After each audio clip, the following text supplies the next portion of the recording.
Hello, everyone, and welcome to this episode of Ignition Time. In this episode, we'll take a close look at the new timeline of the end of the $300 week unemployment benefits, which are now going to impact over 4 million individuals across half of the country, and new information suggesting that the cost to the states is set to exceed $12 billion. Welcome to this episode of Ignition Time. My name is Dr. Nitin Chhoda. This right here is a little bit of information about me. You'll learn more about who I am, what my journey has been like, and why you should listen to me. Please click like, please subscribe, please enable notifications, and that is your way of supporting our channel. Let's start with this headline on your screen from CNBC. Ending federal unemployment benefits early will cost states more than $12 billion, according to a new report from Congress's Joint Economic Committee. In fact, let's show you that report on your screen right now from the Joint Economic Committee. And you can see the headline, local economies stand to lose more than $12 billion due to early cancellation of enhanced unemployment benefits. It's pretty incredible that many Republican states are actually canceling unemployment benefits early. And so far, 25 Republican states have said that they will end federal unemployment programs as early as the 12th of June, including the Federal Pandemic Unemployment Compensation Program, which is the $300 week booster. That's the FPUC program, the Pandemic Unemployment Assistance Program, the PUA program, and the PEUC, the Pandemic Emergency Unemployment Compensation Program, which is the extension to the state unemployment benefit program. So millions of our fellow Americans will be left stranded financially without these programs. And now what's alarming is that most of these states, most of these 25 Republican states are ending all three programs. Only a handful of states are ending just the $300 week booster, the FPUC program, and they are keeping the PUA program. And essentially there are new timelines for all of this. We'll provide you with a breakdown of the new timelines in just a moment. But again, ending the FPUC program early alone will take over $755 million away from those receiving unemployment benefits. Also, the report that I mentioned earlier estimates that every $1 in unemployment benefits generates $1.61 in local spending. Without the $755 million in FPUC benefits, states stand to lose approximately $12 billion from the 19th of June through the 5th of September. In fact, here's a direct quote from this report that I mentioned earlier. Again, we'll provide you with this report. Take a look at this report, the Joint Economic Committee, and we'll provide you with a link to this report in the description section below.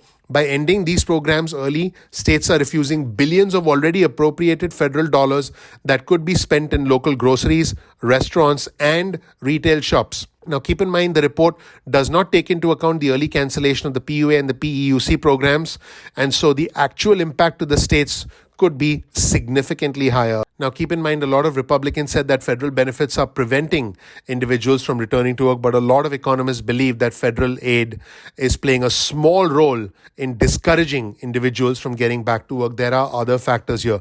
Let's take a look at the timeline right now, and you'll see another headline on your screen. Millions of Americans in 24 states are set to lose unemployment benefits as early as the 12th of June. Let's take a look at the timeline and the dates here. On the 12th of June, the following states will end federal unemployment benefits: Alaska, Iowa, Mississippi, and Missouri. On the 19th of June, the following states will end federal unemployment benefits: Alabama, Idaho, Indiana, Nebraska, New Hampshire, North Dakota, West Virginia, Wyoming. On the 26th of June, the following states will end unemployment benefits: Arkansas, Florida, Georgia, Ohio, South Carolina, South Dakota, Texas, Utah. On the 27th of June, Montana and Oklahoma will end federal unemployment benefits.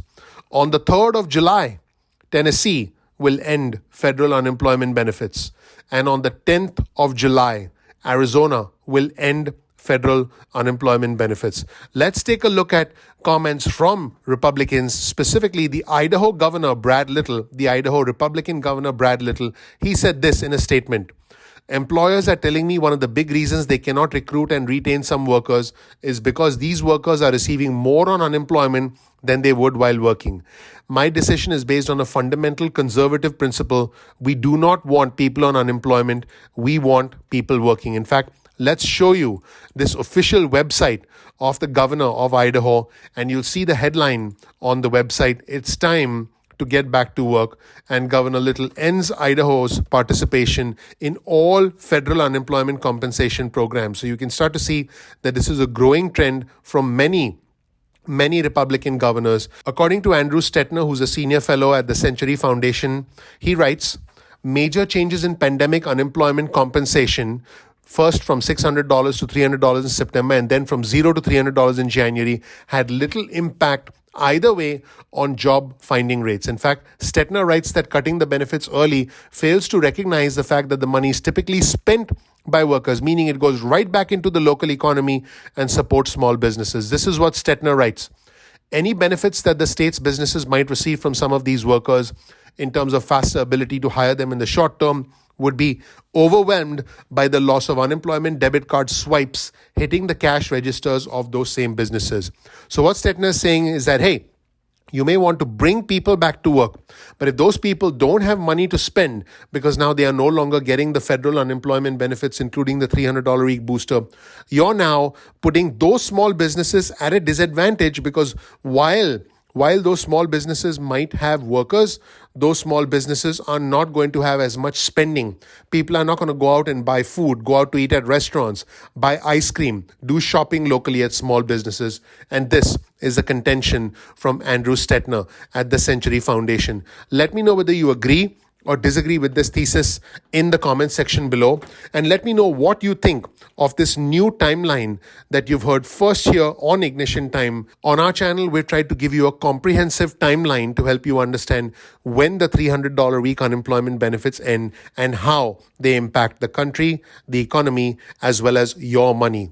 My name is Dr. Nitin Chhoda with Ignition Time. Thank you so much for watching our video. My goal is to help you overcome the cycle of poverty. I was able to overcome the cycle of poverty that you see on your screen right now, and I want to help you overcome the cycle of poverty. Thank you so much for watching. If you want to support our channel, please click the like button, please subscribe, please enable notifications.